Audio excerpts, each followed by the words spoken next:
With YouTube attacking alternative media, please consider supporting the channel via Patreon for just $1 per month. Link below. You know, I was born in 1982, so that ultimately puts me in some weird, like, pseudo Gen X, Gen Y, Gen Z, millennial phase. According to some, if you're born between 1977 and 1983, I believe, it makes you a Zennial. So I'm kind of like a millennial. Right? I'm kind of like that. I'm like the last generation to know what it's like to have to look at scrambled porn on Channel 99.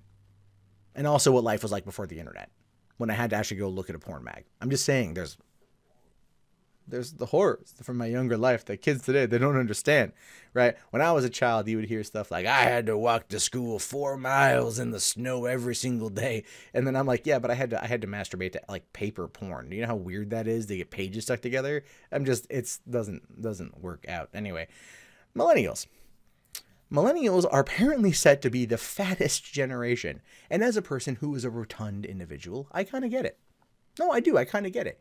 If you look at like, and I'm not mocking anything here. I'm not mocking video games or cable television, but a lot of people spend a lot of time inside. They do. I do. Totally do. Jeez, it's a horrible thing. I mean, I'm just letting you know hemorrhoids are a real problem. Not for me, because my body is a temple of immaculate conception, but I'm just saying you might have that problem. Anyway, moving on.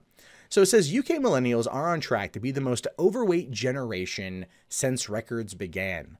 And that is, I don't know, that's a record you're going to want to have, right? UK millennials, and probably just millennials in general, they're going to be out there going like, we're the fattest, right? We get trophies for that, yeah? Yeah, we get trophies, right? That's all you want to do. If you want... That's what the British government's got to do. They've got to sit there and tell them flat out, like, look, you guys are fat. Here's your trophy for being fat, but we'll give you a bigger trophy if you get thinner. And then their ego might kick in, and their sense of self-entitlement might kick in. There we go. Based upon population trends, more than 7 in every 10 people born between the early 1980s and the mid 1990s will be too fat by the time they reach middle age. I am not quite middle age yet.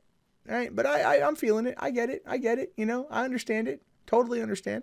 That's why this story kind of resonated with me after talking about the whole Kevin Smith heart attack thing and everything. So I get it. And this is kind of a warning. This is me projecting my own situation onto people out there might be watching. Like, we might want to start collectively getting ourselves better in shape, right? If only it was a miracle pill one could take. That's not speed, although I hear it helps.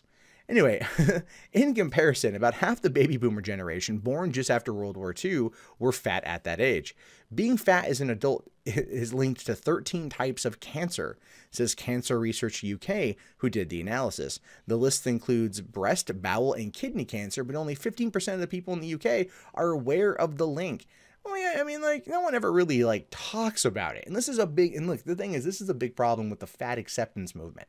All right. Like, and I have spoken out multiple times about the fat acceptance movement and why there's a big problem with that. The fat acceptance movement are the people that are totally kind of like pushing towards this thing. These are the people that are running around and they're just all like, it's okay to be fat, you guys. I mean, like, sure, we might be like more at risk for cancer, but it's like, I mean, I'm like a skinny person in here. Okay. Or like, it's just like I'm big boned or something. Like, I have a wide frame. That's the joke I can make, that I'm big boned. It doesn't mean your bones are thicker. That's something you read on Tumblr that doesn't exist. Much like most of Tumblr. Now, it says here that Britain is the most obese nation in Western Europe, with rates rising faster than in any other developed nation. I guess that's a win for the United States, right? Pew, pew, pew, pew, pew. Screw you, Britain. I'm kidding.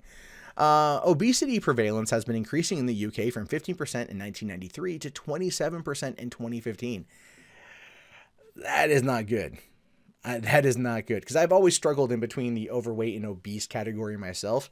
Usually in the under the obese, like not up to the limit or something, but like, kind of close. So yeah, this is the fact that it's kind of like coming together like this makes me a little bit scary. So in 2015, the highest obesity levels were seen in people aged 55 to 64, but experts are concerned that younger generations are on track to become fatter still. Cancer Research UK wants to make the associated health risks clearer to the wider public. Spokeswoman Professor Linda Bald said extra body fat doesn't just sit there. It sends a message around the body that it can cause damage to cells, which ultimately is true, you know. You don't want the fatter you are, the longer you are. I guess I should say the longer you are fat, like the more your body just becomes adjusted to being fat and makes it harder because your cells get used to. You can retrain your cells, but they will go down pretty good. Troll Not says, "Oh my God, all downhill after 40." It's not all downhill after 40, sir. You can beat that downhill after 40. People do it all the time. It just requires a lot of personal motivation to get to the gym. And fat shaming and things like that not going to help necessarily, because that just damages the ego. And if your ego is hurt, you're not going to want to go work out. You're going to look at that tub of peanut butter and be like, "You're going in me." Not saying for personal experience. Anyway. So it says, while these estimates sound bleak, we can stop them from becoming a reality. Millennials are known for following seemingly healthy food trends, but nothing beats a balanced diet. Yeah, you got to have a balanced diet, and that is hard to do in this day and age. It sucks. It really does suck when we live in a day and age right now where if you want to eat healthy, it costs more money than eating eating crap, right? Like I can go to McDonald's, go get a drink, a fry and a burger for like $5, right? And it fills me up for the night and it's not good at all. Or I can go buy a salad and the salad is like $10. So if I'm on a budget, right, which so many people are on a budget, it just makes it harder to go get fresh food than it does for processed stuff. And that's a huge problem. So it says eating plenty of fruit, vegetables, and other fiber-filled foods like whole grains and cutting down on junk food is the best way to keep a healthy weight. Very true. Again, very hard, but very true. Professor Russell Viner from the Royal College of Pediatrics and Child Health said, there is a danger that being overweight is becoming normalized. It's becoming normalized? Dude, where the hell have you been? As we know that many people struggle to recognize obesity in themselves and often are unable to see when their child is overweight. Knowledge of the links between cancer and smoking have driven smoking rates down dramatically among our young people. We need the same recognition in the dangers of obesity. Well, here's a problem when it comes to smoking versus obesity, right? You look at smoking and you're just like, yes, I can totally quit what I'm doing. I just suck a little filter, flick it away, I'm good, right? You do that. I don't know why I'm a pretentious French asshole when I do that, but that's kind of the point. But then it's like you look at food and it's totally different. People, they can shame smokers because they look at it as being bad, but if you call someone like obese, they're going to look at it like, you monster. Because I think it's more of like an outward, smoking destroys you internally, right? McDonald's destroys you externally as well as internally. So I think that's a big part of the problem. I think that's a big issue here is we have the fat acceptance movement, which are people that don't want to ever take responsibility for the fact that they are overweight or obese. I'm just going to say it. Tess Holliday is probably more dangerous in some respects to the young people in America and beyond, her fans, than smoking is. Right? Like when you've got a person like Tess Holliday, who is an overweight, obese model, and that is her entire shtick, right? Like that's her entire thing. And she's out there like, it's great to be fat, y'all. Right? It's like, no, it's not okay. It's not great to be fat.